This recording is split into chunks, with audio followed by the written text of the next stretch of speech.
Blessing for the month of April. Ating pong ipagdasal sa Panginoon ang panibagong buwan ng Abril na naway pagpalain tayo at ibuhos lahat ng biyayang ating kinakailangan sa ating pang-araw-araw na pamumuhay ngayong buwan na ito. Atin din pong pasalamatan ng Diyos sapagkat siya'y naging tapat sa nakalipas na buwan ng Marso. Habang tayo po ay nagdarasal, isipin po natin ang ating mga personal na pangangailangan at intensyon at ilhog po natin ang mga ito sa Kanya. Sa ngalan ng Ama, ng Anak at ng Espiritu Santo. Amen. Mapagmahal na Ama, kami po ay nagpapasalamat sa inyong katapatan. Pinupuri po namin ang iyong dakilang ngalan. Maraming salamat po sapagkat hindi niyo po kami pinabayaan sa nakalipas na buwan ng Marso. Nakita at naramdaman namin ang inyong mapagkalingang presensya. Hindi niyo po kami pinabayaan at lahat ng biyayang aming kinakailangan ay inyong ipinagkaloob. Panginoon, patawad po kung marami po kaming nagawang pagkakamali, kasalanan, o kaya naman mga bagay na hindi nagawa sa nakalipas na buwan.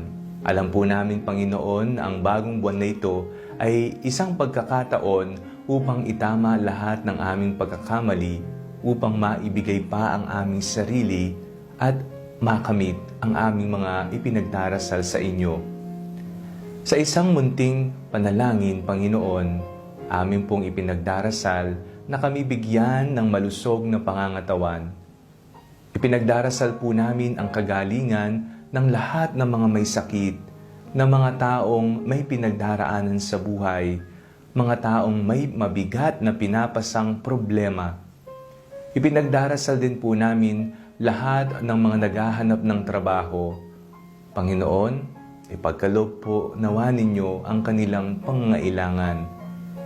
Amin din pong itinataas sa inyo lahat ng mga nag-board exam at magbo-board exam, ang lahat ng mga nag-bar exam at mga kukuha pa ng iba't ibang uri ng pagsusulit. Ibigay po ninyo ang banal na Espiritu, bigyan niyo po sila ng talino upang masagutan nila ng tama ang mga tanong sa kanilang pagsusulit. Itinataas din po namin sa inyo na naway bigyan niyo po kami ng kapayapaan sa aming puso at isip. Maraming mga bagay ang nagbibigay ng kabalisahan sa amin at alam po namin na ipinangako po ninyo na kung sino man ang nabibigatan ay magtungo sa inyo at sila'y bibigyan mo ng kapahingahan.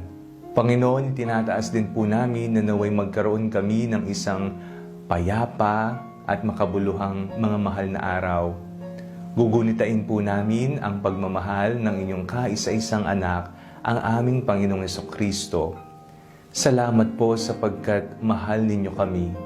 Salamat po dahil ipinagkaloob niyo po siya sa amin.